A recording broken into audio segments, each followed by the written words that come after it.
What's this, a Halloween video this early? It's finally that time of the year, leaves are changing and inspiration is piling up. Of course, I'm still working on a big project for the actual Halloween doll this year, but hey, who's gonna complain about an extra video this month?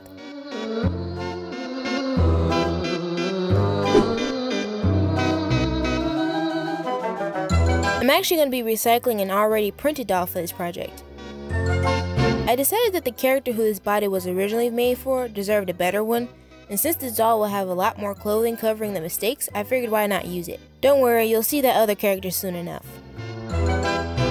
I simply paint over all the pieces with a nice gray, which by itself did a great job of covering most of the imperfections. For my bigger dolls, I like to mix their skin tones in a container, so I'm sure I have enough for the whole body. You definitely don't want to run into the problem of realizing you need more paint for a touch-up or something, and you can't ever get the exact same color again. Trust me, I speak from experience.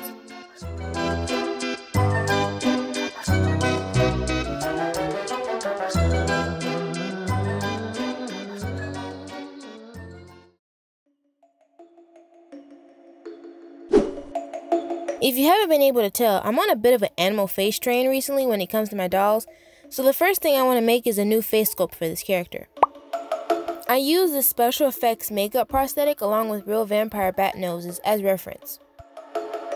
I don't show it here obviously, but I actually do the face 3 times before I got it just right.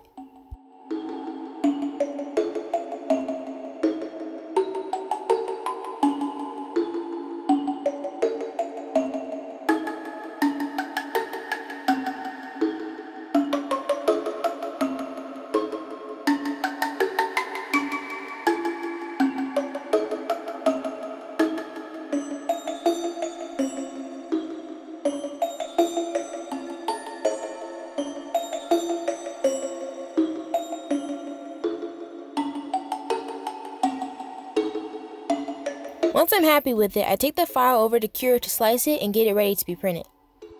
I paint it with the same gray as before, but I add a bit of a black gradient to the ears because I simply couldn't help myself. For the face up, I roughly outline where I want the eyeshadow to be with white paint. Because she is a dark gray, any eyeshadow or pastel powder I put on her face will instantly be defeated by Mr. Super Clear.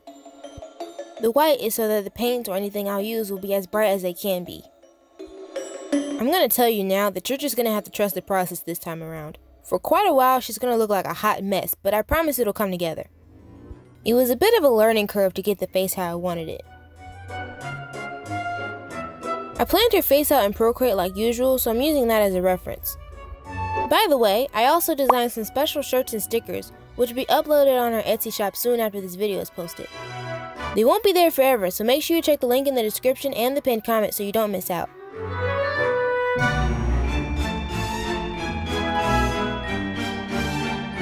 I ran out of my usual eyelashes, so the ones I'm using for shadow are a bit different. I actually think they kind of went with her vibe a little bit better than the old ones, so it's not a big problem there. Her face definitely needs some more dimension, so I'm using some DuraClear High Gloss Varnish to add some extra shine to her lips. You can't really tell on camera, but I also add some on the inside of her nose too.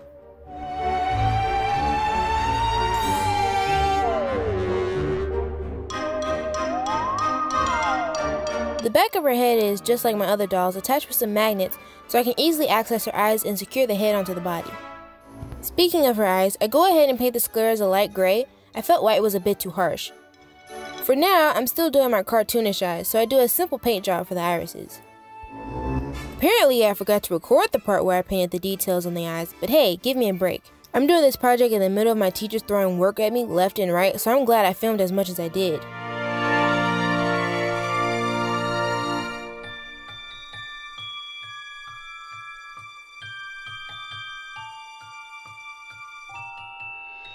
Once the eyes are cured, I stick them in the head and dump a whole buttload of glue on top to make sure they never move out of position again.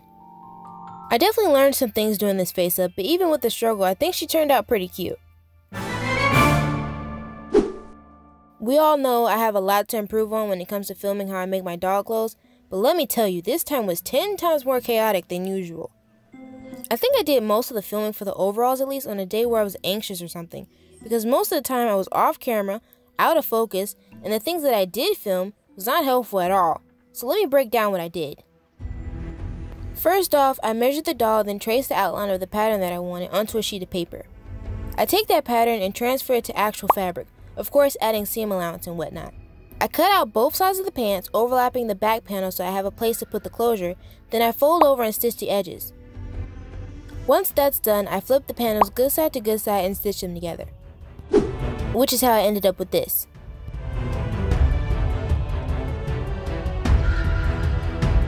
To make the shorts overalls, I sketched out a tapered rectangle for the little bib thing. I added a bit of a swoop on the side to make it a little bit more realistic.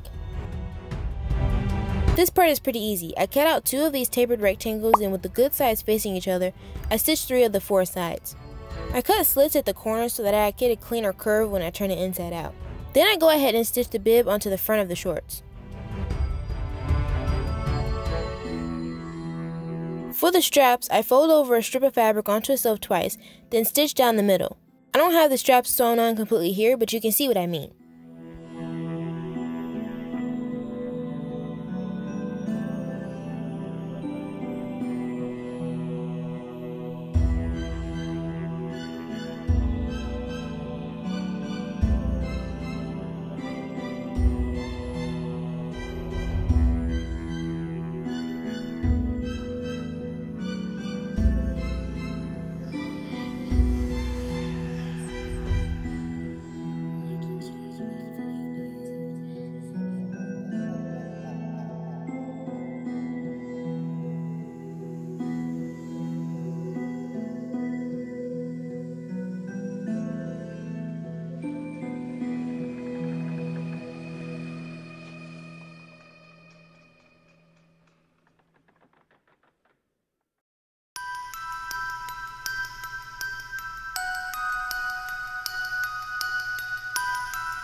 The shirt is pretty simple.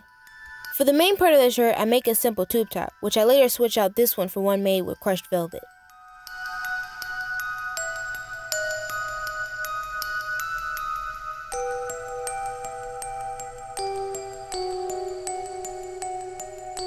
Then, using the same velvet, I make her bat wing sleeves.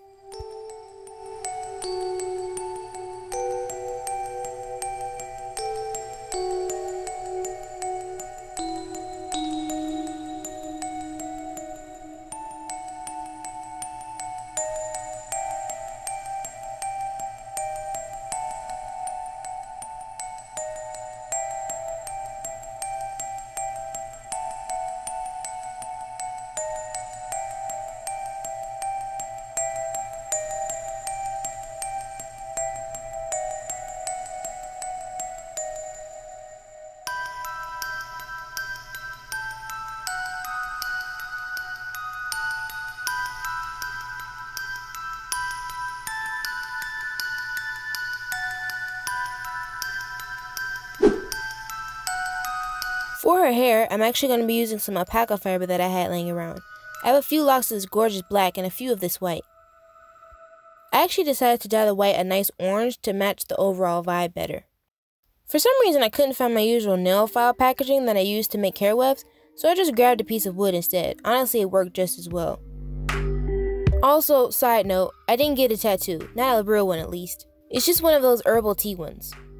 Because they look so real, I find them fun to play around with, so if you ever see a tattoo randomly appear, that's what it is.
To keep the head secure, I open a paper clip and hook it through the holes I place on the top of the head, then bend a hook on the inside of the head to catch the elastic I'll later string from the neck.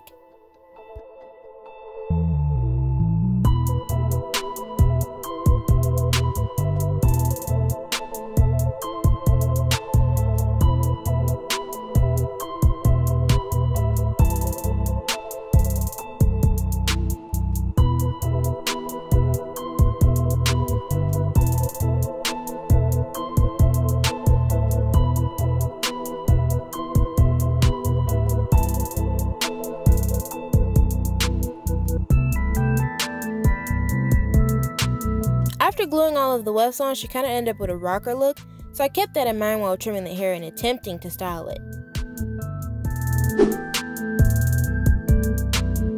I wanted her to have a trick-or-treat purse, so I printed a pumpkin base on my 3D printer. Once it's done, I stick it on a skewer so it's easier to paint and cover it in a bright orange.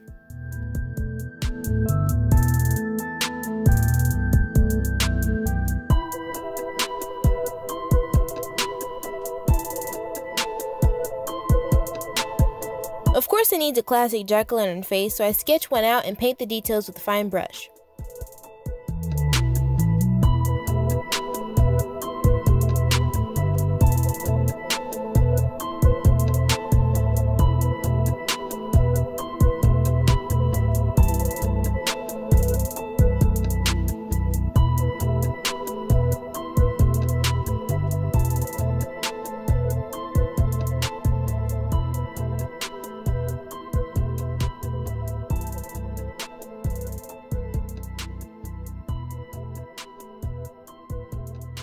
I hook on a chain, and with a few more final touches, she's done.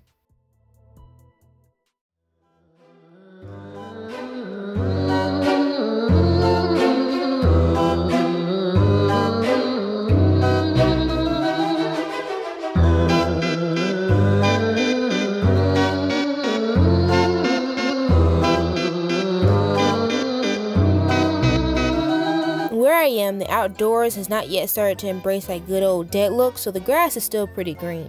She definitely needs some shots in a more fall-like surroundings, so in a couple weeks I'll take her back out for another photo shoot. Even with all that, I still ended up liking the shots I got, but if you don't want to miss the second photo shoot, definitely stay tuned on the community tab, Instagram, and even Pinterest. Any links will of course be in the description. With that all being said, thanks for watching, and I'll see you next time.